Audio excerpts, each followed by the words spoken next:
Hi అండి, welcome back to our channel. ఈరోజు మరో మంచి రెసిపీతో మేము ముందుకు వచ్చాను. కాల్చిన వంకాయ కారం. ఇది చాలా బాగుంటుంది. పాతకాలపు వంట అయినా టేస్ట్ చాలా బాగుంటుంది. వేడి వేడి అన్నంలోకి నెయ్యి వేసుకొని ఈ పచ్చడి వేసుకొని తింటే చాలా బాగుంటుంది. ఈ పచ్చడి ఎలా తయారు చేయాలో, దానికి కావాల్సిన ఇంగ్రీడియంట్స్ ఏంటో తెలుసుకుందాం పదండి. వంకాయ కారానికి కావాల్సిన పదార్థాలు: పెద్ద సైజు వంకాయలు ఒక 3, ఒక పెద్ద ఉల్లిపాయ, తగినంత ఉప్పు, కారం. స్టవ్ వెలిగించి ఈ వంకాయలను కాల్చుకుందాం. చిన్న మంట మీద కాల్చుకోవాలి. ఈ వంకాయలను 4 వైపులా చిన్న మంట మీద కాల్చుకోవాలి. తిప్పుతూ ఇప్పుడు ఇక్కడ 3 వంకాయలు ప్లేస్ చాలేదు. ఫస్ట్ ముందుగా 2 వంకాయలు కాల్చుకుంటాను, తర్వాత ఇంకోసారి కాల్చుకుంటా. తెల్ల వంకాయలు అయితే చాలా బాగుంటాయి, టేస్ట్ బాగుంటుంది. నల్ల వంకాయలు కూడా బాగుంటాయి అనుకోండి, కాకపోతే ఇవి చాలా టేస్ట్గా ఉంటాయి. నిదానంగా చుట్టూ తిప్పుతూ ఒక పక్క కాలిన తర్వాత ఇంకో పక్క మారుస్తూ కాల్చుకోవాలి. ఇటు అటు తిప్పుతూ ఒకవైపు కాలిన తర్వాత ఇంకో వైపు తిప్పుకుంటూ కాల్చుకోవాలి. పైన తోలు మొత్తం కాలిపోవాలి. ఇలా స్టవ్ మీద కంటే నిప్పుల మీద కాల్చుకుంటే, అంటే పొయ్యిలో నిప్పులు ఉంటాయి కదా, దాంట్లో కాల్చుకుంటే చాలా టేస్ట్గా ఉంటుంది ఇంకా వంకాయ కారం. కానీ ప్రస్తుతానికి స్టవ్ మీదే కాల్చుకుందాం. ఈ వంకాయ కాలిపోయింది, దీన్ని తీసేసుకుందాం పక్కకు.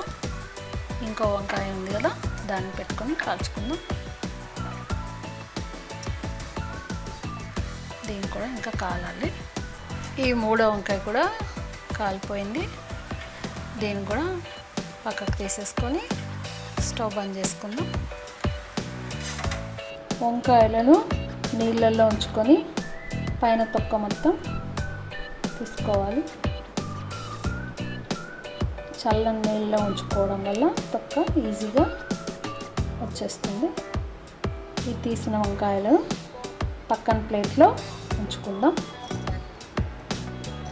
వంకాయలను పైన తొక్క తీసేసి తోటిమని కూడా తీసేసుకొని ఒక ప్లేట్లో ఉంచుకున్నాను. ఈ వంకాయలు పుచ్చులు ఉన్నాయేమో ముందు చెక్ చేసుకోవాలి. ఇలా ఓపెన్ చేసి ముందుగా రోట్లో వెల్లుల్లిపాయలు వేసుకుందాం.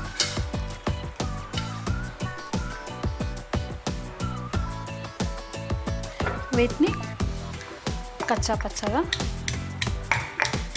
దంచుకోవాలి.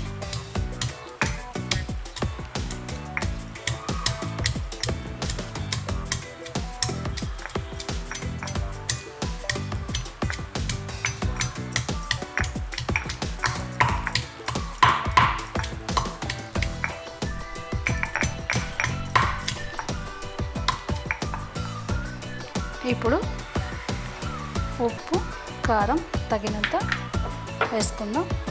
ఇది కూడా ఒక 2 నిమిషాల పాటు దంచుకుందాం. ఇప్పుడు ఈ కాల్చుకున్న వంకాయలు కూడా మొత్తం వేసేసుకుందాం.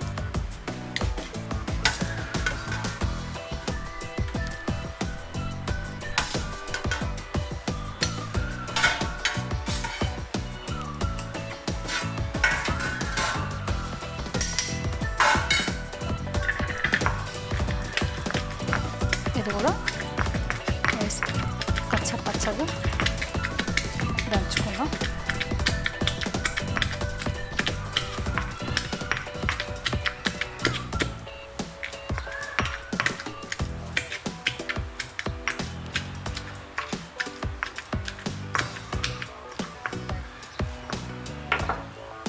ఒకసారి అంతా కలుపుకుందాం.